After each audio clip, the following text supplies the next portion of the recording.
You're now tuned into the realest frequency in the game. This is Real Talk with Real DJs. Hosted by the one and only Porno James. Tonight's guest, the legend behind the decks. Dropping truth, not just tracks. Real stories, real beats, real DJs. Straight talk about the lost art of DJ and what it means to real DJs. There's no more waiting. It's the realest show on the internet with the realest DJs on the planet. So without further ado, it's the realest show on the internet with the realest DJs on the planet. So without further ado, it's the one and only Porno James and the original DJ Tripnotic.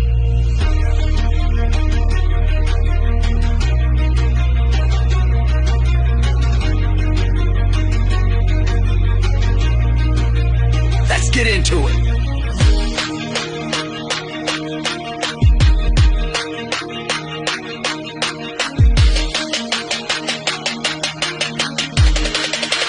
Real talk with real DJs.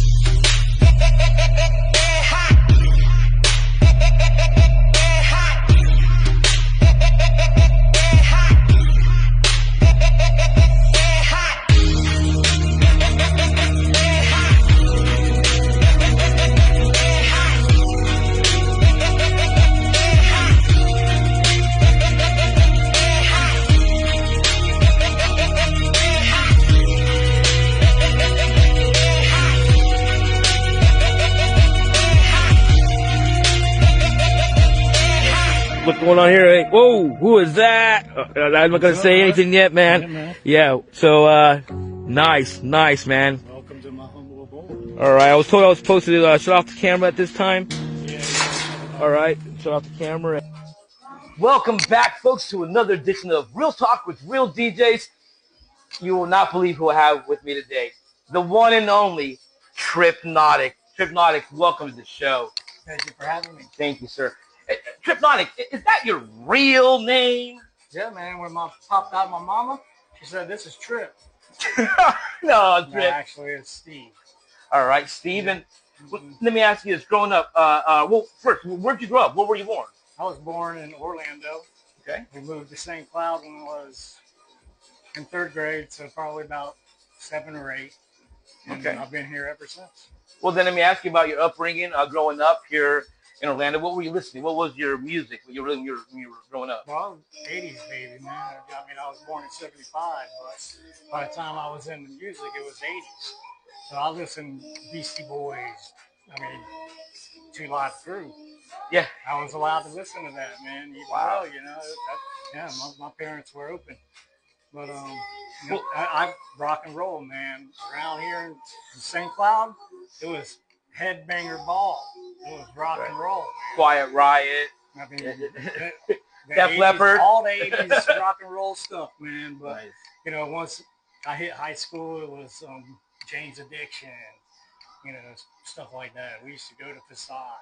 Okay, well, that's what I was going to get segueing into the music. When was it growing up? You're like, man, DJing, that music, that's what I want to do. When did that happen? Well, that was kind of like, I had a friend named Brandon McKenzie. He went by Ozone, and he started playing records. And then we'd go to after parties and stuff, man. And he was dropping these records, and I was like, this shit is dope. I like this stuff, man. And I'd go over to his house and I'd say, hey, show me how to do this, bro. That shit's badass. I want to do that. I want to do what you're doing. Cool. You know, he's like, okay, here, take these records and you know, put them 2 together. And I'm like, yeah, no problem. Put on the headphones, train wreck galore. Choo-choo. Train wreck. I sucked. Wow. So, you know, I got 2 Stanton turntables from my ex-wife. She bought them from my Wait, before we go there, because there's a backstory and there's a lot that we want to cover. But as far as now, what are you spinning now? What are you doing now? Let's kind of fast forward to the music that you're dropping now, because I want the folks at home to hear a little bit about what you're doing. Well, I've always played breaks. Florida breaks, electro breaks, bass. That's all I've ever played. I mean, I've dabbled in some house, other things like that, some dubstep, and I don't like it. I mean, it's not me. It's not what I play. It's not what I do. But it's not bad music. You know what I mean? Everybody has different tastes. You know, and there's some house stuff that I like. Yeah. You know, and I mean, we'd go to EDC, me and my friends, man, and we'd watch these shows like Green Velvet. And I'll tell you what, man, it was sick. Nice. You know, Nice. but it's not stuff that I would play. Well, in that case, let's kind of fast forward to now. What is it that we're about to hear? I think there was a DJ that recently had a set on Monday. I believe Mark V. He threw down some stuff that was new. They showcase some of my tracks. Where are we about to listen now?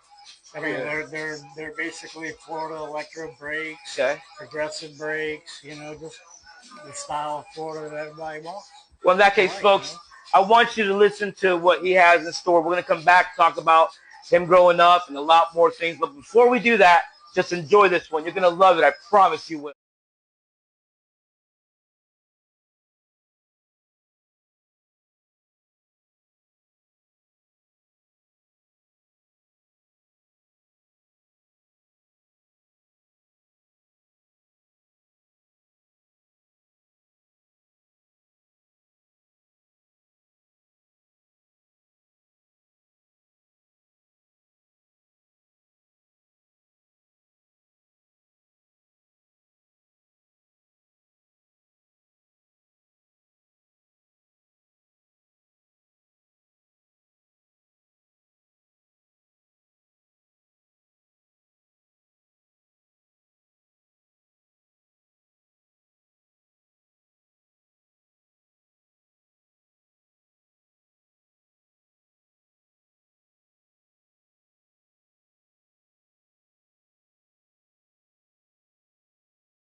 Wow, did you guys hear that?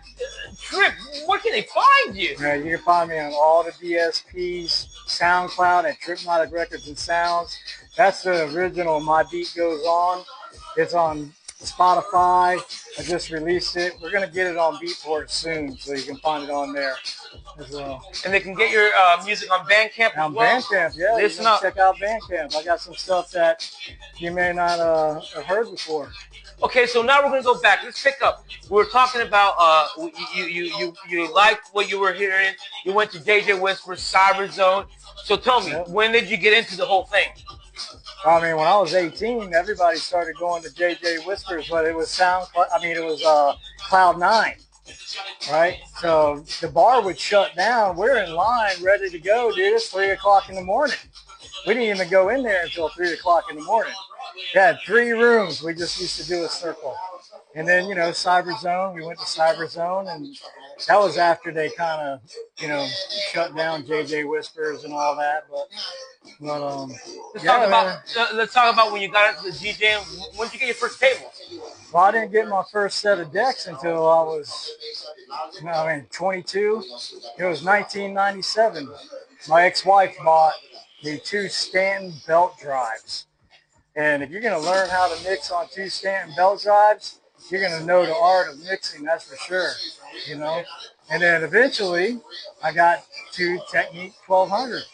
After that, it was over. You know, I mean, I played every day. After work, I'd come home, I'd play until I went to sleep. Can you explain that? Can you explain what was it that you were doing? Because there's a lot of talk about DJing back in the day. A lot of people saying, "Oh, you guys are boomers," blah blah blah. Explain beat matching by ear and how that was a game changer, if you will. Well, how I learned is I'd take 2 Icy records and I would match those as the best I could over and over and over again. Train wrecking like crazy at first. And then eventually it started to click. And I'm listening by ear, man. You're listening to one track in the headphones and you hear the other one out on the speaker, man. You know, and you know, you gotta adjust the pitch. And you redo it, cue it, throw it in.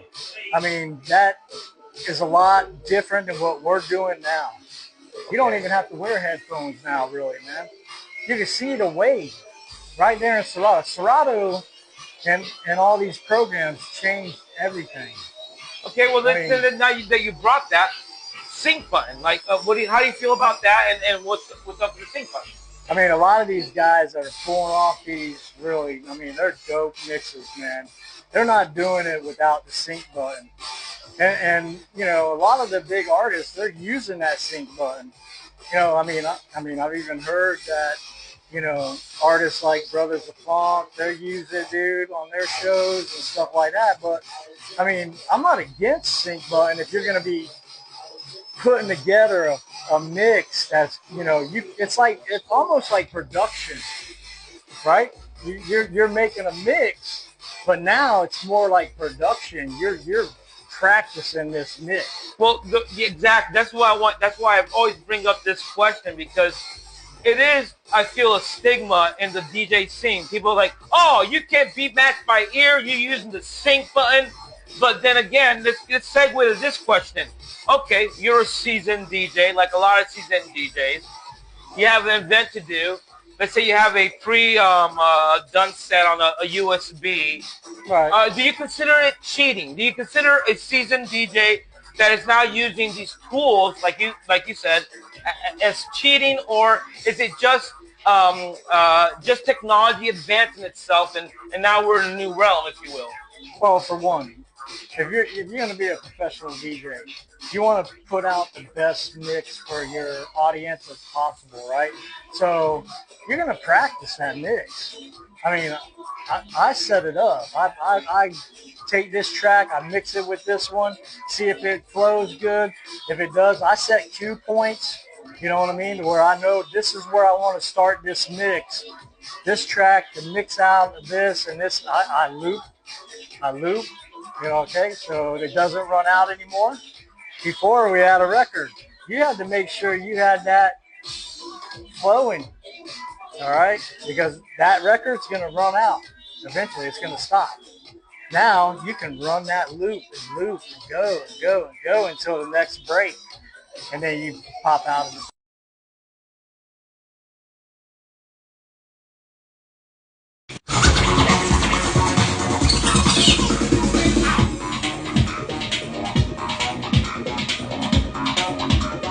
Straight vinyl with the master right here, Tripnotic. Let's go! Tearing it up! This is what DJ's all about. You didn't know? You better find out. Tripnotic Records. Yo, you guys have no clue what's about to happen.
Feel the sound.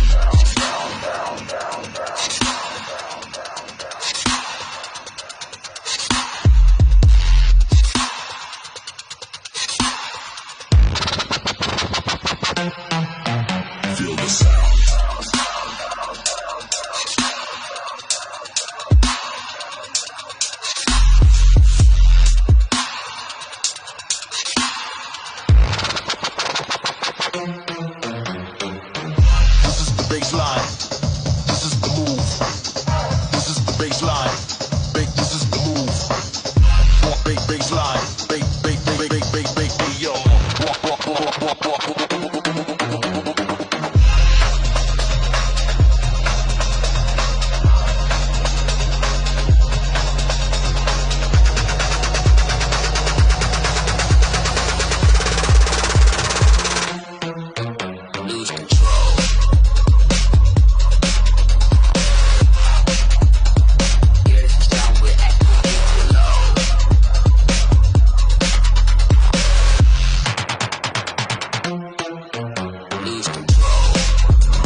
Lose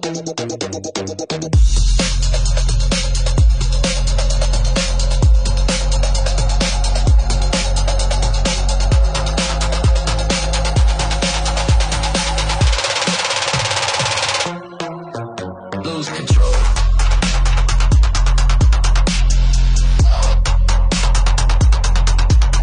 Take it low.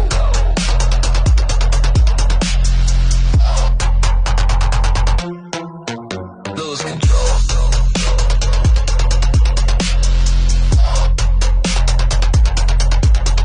Take it low.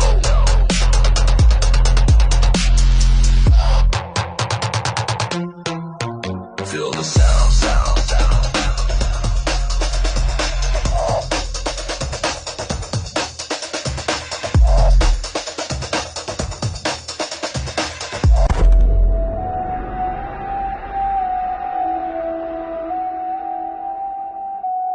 That's a wrap on another real session.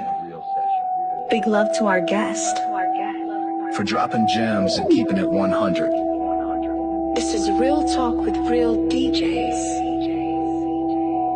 Real talk with real DJs. Keep spinning, stay real. We out.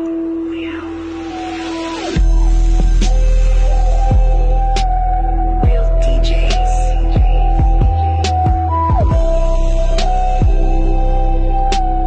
Real DJs.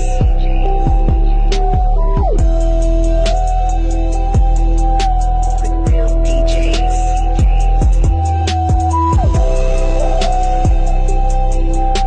With real DJs. Read on the voice tab in the screen. Skip smile to the day. Nothing bahaba. Maybe with sellers. With hypnos. Between spare that.